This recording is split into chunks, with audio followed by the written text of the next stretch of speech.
Boa tarde, eu, Cristiane, da Clínica Essência Humana, tenho a alegria de estar mais uma tarde de segunda-feira aqui, compartilhando informações, trazendo conhecimento e levando ao nosso público, né, essas informações para que eles, de alguma maneira, possam transformar sua vida de uma forma positiva e deixá-la bem melhor. E hoje eu tenho a alegria de trazer Rogério Pereira, nosso hipnólogo, sim, self coaching, hipnólogo e também com outras ferramentas. Com ele eu fiz um curso de hipnose algum tempo atrás, foi fantástico, aprendi muitas coisas, já fui atendida por ele, então conheço bastante o trabalho dele e tenho a alegria de ter ele com a gente aqui hoje para contar um pouquinho o que é hipnose, do que a hipnose trata, mas vamos começar sabendo um pouquinho da hipnose, desmistificar isso aí. Por favor, Rogério. Boa tarde, seja bem-vindo. Boa tarde, Cris. E é um prazer muito grande estar aqui e poder falar, né, a respeito da hipnose, tirar um pouco desses mitos que a hipnose traz.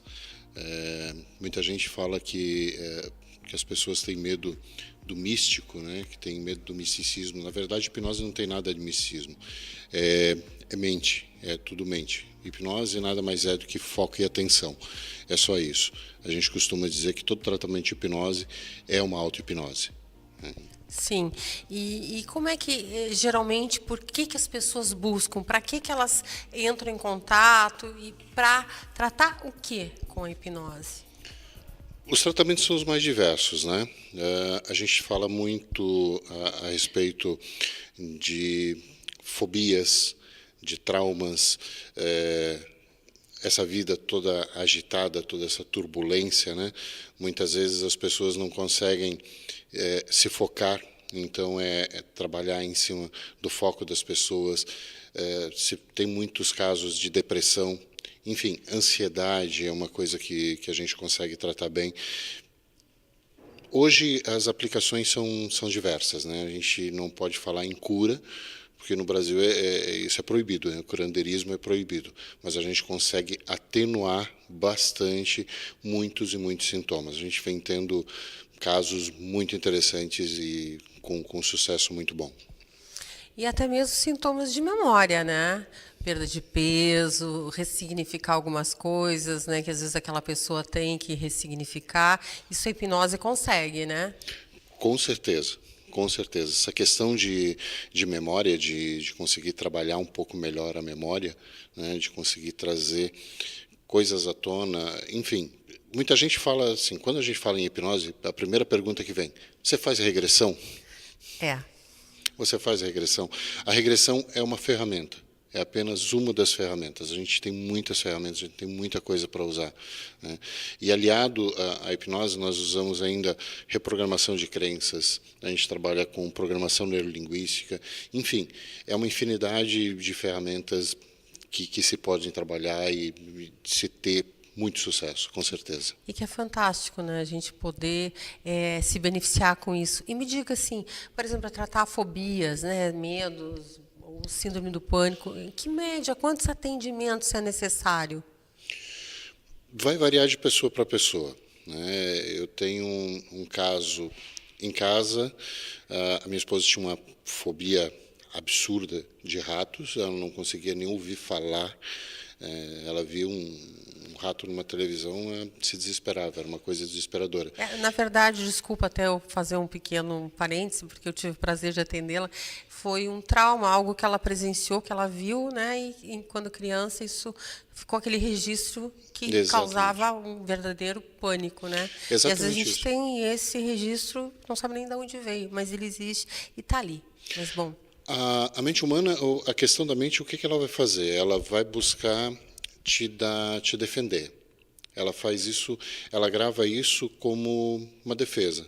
Ela tinha uma defesa. Então, cada vez que ela via o animal em si, o que ela pensava, o cérebro dela dizia para ela assim, perigo. E isso causava transtorno. Então, a gente tem que fazer, o que nós fizemos foi, numa única sessão, a gente fez uma ressignificação daquela situação. E hoje, assim, passa... Com uma única sessão, então? com uma única sessão. Fantástico. Em alguns casos precisa um pouco mais. Depende da extensão. A gente tem um relato, eu vi um relato e vi isso acontecer, um rapaz de 46 anos que era gago, desde os 3 anos de idade, 43 anos de gagueira. E com uma sessão de 50 minutos aproximadamente, ele saiu quase que totalmente curado, ou atenuado, né? Sim, mas, isso é fantástico, assim, né? E aí uma segunda sessão para isso melhorar. Então, vai depender. A gente não pode, não existe uma fórmula pronta. Cada um é cada um. Cada um tem o seu tempo, né? Então, mas você consegue trabalhar num tempo muito bom. Muito legal, Rogério. E para que mais assim que a gente poderia levar o tratamento da hipnose? Que mais que a gente poderia beneficiar pessoas nessa vida maluca de correria que todo mundo tem, muitas vezes exaustos, pessoas que não conseguem dormir, enfim, tanta coisa que está meio conturbado por aí, né? Eu te pergunto, além dos traumas e fobias, por exemplo, dificuldade de se relacionar, pessoas tímidas, timidez, por exemplo, teria como tratar com a hipnose, fazer com que essa pessoa se empodere, se sinta mais segura? Com certeza, é possível sim. De novo, né? Cada um é cada um, cada ser humano é diferente do outro, mas é muito possível a gente conseguir fazer com que a pessoa se sinta empoderada, que ela consiga buscar a força naquele momento, ela acreditar em si, né? A mente humana ela é muito prodigiosa, né? Ela faz milagres, na verdade. E a questão é por quê?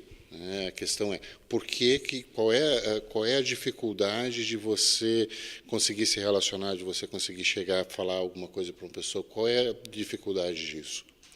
Por algum momento, por algum motivo lá atrás aconteceu alguma coisa que fez com que essa pessoa tivesse esse comportamento, que na verdade é um comportamento, são mudanças de comportamento. Sim, e ali com um trabalho às vezes de 50 minutos a gente muda toda uma história, né, de vida. Eu não costumo, as minhas sessões eu não costumo colocar tempo. É verdade. Eu não costumo colocar tempo. Então, tem sessões que a gente trabalha 1h, 1h30, 2 horas, 2h30. É o tempo que quem sai da minha frente precisa sair muito melhor do que chegou. Essa é a situação. Então, e desde que a pessoa queira isso, né? Existem casos em que as pessoas não querem a mudança, e aí a gente não tem o que fazer. Porque tudo depende de duas pessoas, né? Uma parte do nosso trabalho e da outra querer estar ali, se modificar. E me diz uma coisa, mitos da hipnose. Me conta um pouquinho de alguns mitos que existem referente à hipnose. Muitos, né? Inúmeros, na verdade. Um deles é comando da mente. Mente superior comandando mente inferior. Não é nada disso. A hipnose, toda hipnose, ela é uma auto-hipnose. Eu faço a minha parte como terapeuta, eu faço a minha parte com as minhas técnicas, mas a pessoa que está na minha frente, a pessoa que está ali para passar pelo processo, ela precisa fazer a parte dela. Então, não existe isso. Eu já tive casos das pessoas perguntando, tá, e se eu não voltar? A minha pergunta é óbvia, você vai para onde? E se eu não acordar? Teve algum dia na sua vida que você não acordou? Então, não existe isso. Existem perigos? É claro que existem. É claro que a gente está trabalhando com pensamentos, a gente está trabalhando com pessoas. Precisa-se ter uma responsabilidade muito grande, uma segurança muito grande para se fazer isso. Mas as pessoas que são formadas, as pessoas que passam pelas formações, elas normalmente são muito testadas. A gente testa muito, isso até chegar ao atendimento de alguém. Então, toda hipnose, a gente repete muito isso, toda hipnose é uma auto-hipnose. Você precisa estar focado. Hipnose é somente foco e ação. É uma reação natural da mente. As pessoas estão hipnotizadas muitas vezes assistindo uma televisão, assistindo um jogo de futebol, assistindo um filme, e as pessoas estão ali. É foco e atenção. É mais ou menos, mudando um pouquinho, como aquela propaganda que às vezes tem subliminar, que a gente nem percebe, mas ela está ali atrás, e aquilo já vai te passando algumas coisas que a gente nem está sabendo o que está acontecendo, e está acontecendo. É mais ou menos isso? Quase isso. Quase Legal. isso. Diríamos que seria quase isso, né? Mas, realmente, assim, a pessoa, para ela passar pelo processo, ela precisa querer, ela precisa ter a colaboração dela, senão não vai funcionar bem. E, Rogério, nosso tempo aqui, a gente tem ainda assim, uns 4 minutos para conversar, mas eu queria saber com você, assim, que além dos atendimentos, você está preparando algum curso? Porque, às vezes, pessoas que estão ouvindo, elas podem ter esse interesse, né, em fazer uma formação também. E, então, é só entrar em contato através da Essência Humana, através de você, e a gente... O que você me diz? Tem disponibilidade para esse ano ainda? Para esse ano, não, Cris, não tem mais. Para esse ano, não. A gente abre, eu devo estar abrindo pelo menos uns 2 programas até março, entre fevereiro e março, né? Existem 2 programas que eu estou preparando, de algumas formações, de algumas coisas, algumas novidades bem interessantes para o próximo ano, para 2019, com certeza. Isso é fantástico, porque as pessoas lá sempre têm dúvidas, querem aprender, né? Todo esse universo que é a hipnose, e ela junto com a PNL. Como é que funciona isso? O que beneficia um hipnólogo que também tem conhecimento da PNL? Existem várias variantes da hipnose, né? Existe a questão da fascinação, que é que vem lá dos primórdios, que é o mesmerismo, né? A fascinação é a hipnose sem palavras, né? Simplesmente com gestos, simplesmente com olhares. A hipnose moderna começa mais ou menos ali com David Ellman, que é uma das referências no mundo, um dos pais da hipnose moderna, né? Então, a indução dele é usada hoje, é uma das induções que mais se usa. Sim.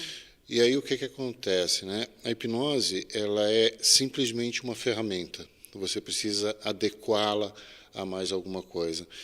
Muita gente hoje fala em hipnose e quando a gente vai falar a respeito disso, as pessoas falam em regressão e âncoras, que na verdade não é isso. É muito mais do que isso. A PNL está aí para ajudar justamente a gente conseguir entrar no estado de transe. A hipnose ela faz com que você tenha uma assertividade maior. Uhum. Você abrir o subconsciente da pessoa, você conseguir trabalhar no subconsciente da pessoa, né? E ali nesse subconsciente você vai dando informações para ela fazer essa transformação, é isso? Conta um pouquinho. Justamente isso, é justamente isso.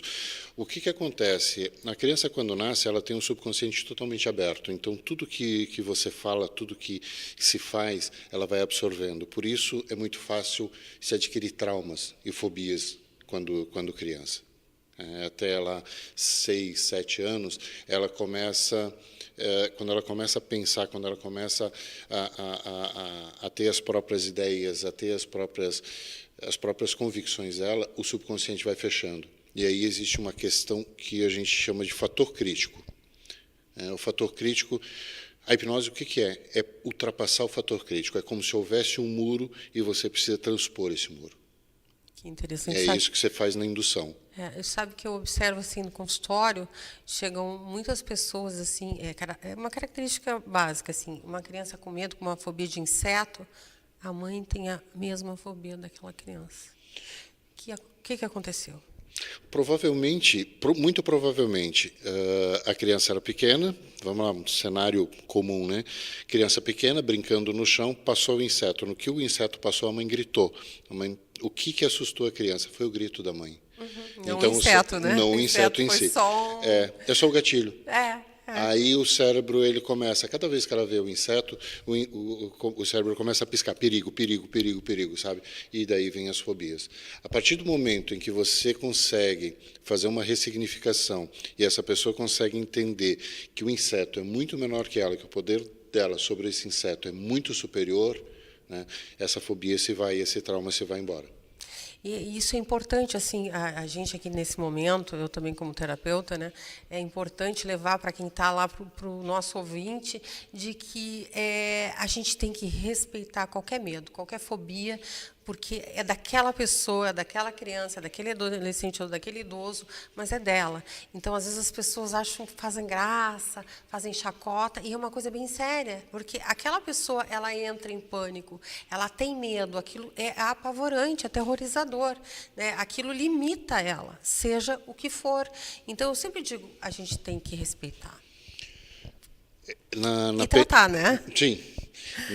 Na PNL, a gente trabalha com os pressupostos, né? E um dos pressupostos que eu mais respeito, que eu aprendi a respeitar, mapa não é território. Aquilo que é verdade para você é a sua verdade, o que é verdade para mim é a minha verdade. Sim, e aí sempre, você né? respeitar a individualidade humana. É aquilo que eu te falei, né? Cada pessoa não tem como a gente dizer, eu vou tratar em uma sessão, em 2 sessões, em 3 sessões. Não tem como fazer isso. Né? Cada um é cada um vai ter o seu tempo. Agora, essa questão das fobias, ela é muito séria, porque aquela questão de bullying que a gente fala, né? É muito perigoso. Eu conheci um caso de uma menina que tinha medo de borboletas. Borboleta faz mal a alguém? Não faz mal a ninguém, mas ela tinha Também medo. já tive. Sério. Eu também já tive, bem sério. Ela tinha medo de Ela borboletas. saía do ar. Bem isso. E aí é aquela situação. Em algum momento da vida dela, por alguma questão, ela passou por um medo. Isso pode ser um filme, isso pode ter sido um sonho, isso pode ter sido qualquer coisa. Ou qualquer tempo, né? A gente não consegue exatamente precisar aonde foi que começou isso aí. Mas o bom é que tem como resolver. Aí é que vem aquela questão, né? A regressão ajuda justamente nisso, a você voltar exatamente naquele ponto e resolver naquele momento. Essa é a grande questão. Às vezes, uma pessoa que tem dificuldade de memória, chegar num ponto que talvez ela estava lá no momento na escola, que foi dito alguma coisa, ou ela se sentiu numa situação de insegurança, de medo, e ali ela fez um bloqueio. São tantos fatos, né? É verdade. Quem nunca teve na escola, quando a professora fez alguma pergunta, um professor fez uma pergunta e a criança ficou olhando para cima, né? E ela ficou. E as professoras normalmente diziam assim, não adianta olhar para cima que a resposta não vai cair do céu. Na verdade, cai. E aí é uma questão de PNL. As pessoas que são visuais, elas tendem a procurar as imagens visualmente. E como elas fazem isso? Olhando para cima, olhando para o cérebro delas. Elas estão buscando a imagem lá. Então, a questão é saber onde buscar isso, né? A imagem não vai cair do céu? A resposta não vai cair do céu? Muitas vezes vai. Depende de como ela se percebe, né? Depende de como ela vê o mundo. Depende de como ela está no mundo, né? Na programação neurolinguística, a gente costuma falar nos sinestésicos, nos auditivos e nos visuais. E aí cada um enxerga e percebe o mundo de uma forma diferente. Importante isso. Dá uma palhinha. Fala um pouquinho de cada uma dessas personalidades, assim. Acho que a gente tem um tempinho aqui, vamos aproveitar e conta pra gente. Os visuais, normalmente, as palavras deles são cor. Elas têm cor, elas têm imagens, elas têm colorido. Né? Isso não está claro, isso está meio escuro, isso está nebuloso. As pessoas que são auditivas, elas falam mais no termo de isso não me soa bem, é questão sonora. Sempre. E os sinestésicos, aí é questão de sentimentos, né? Não me sinto bem, isso tem uma energia... minha mulher às vezes diz para mim assim, hoje isso aqui não está com uma energia muito gracinha, sabe? É aquela questão de sentir a energia do lugar. O assunto é longo. É longo, mas longo. Programação dentro de um atendimento a gente percebe isso, né? Percebe, a gente tem como buscar, isso ajuda também no todo o processo, né? Sem dúvida. Porque conversando e observando é que a gente vai saber como melhor trabalhar aquela pessoa que está ali, precisando de uma mudança de comportamento, de atitude, de pensamento, né? Justamente. E isso é muito legal, Rogério. quando eu tive o prazer de fazer o curso com você, foi fantástico. Enfim, foi muito válido. Também alguns atendimentos trocados também foi válido. Então, foi um prazer hoje te ter aqui. Espero tê-lo novamente, uma outra oportunidade, trazendo mais informação para a gente. E daqui a um tempo, quem sabe, divulgando aí um próximo curso que você possa dar para a gente, né? Trazendo essas informações, tem tanto terapeuta aí, e é uma ferramenta fantástica de se trabalhar. Então, a gente agradece, eu e a emissora, por você estar aqui hoje conosco, trazendo todo esse conhecimento, todo esse carisma, né? Foi uma alegria em tê-lo aqui. E eu gostaria também de agradecer essa oportunidade de mais uma vez estar aqui, né? Contigo e com todos eles. Pode te despedir, Rogério, por favor. Eu que agradeço, Cris, a oportunidade de falar um pouquinho desses assuntos todos, né? Desmistificar um pouco de tudo isso, né? Na verdade, são ferramentas que estão aí, que estão para ser usadas e que a gente pode fazer uso, né, indiscriminado disso, vamos dizer assim. Fazer os atendimentos é muito bom. É muito bom estar aqui, um canal aberto, um canal que libera para a gente poder falar a realidade e poder expressar a nossa opinião. Eu te agradeço muito pela oportunidade, obrigado de verdade, e com certeza, quando me convidar, estarei aqui. Muito obrigada e obrigado a todos.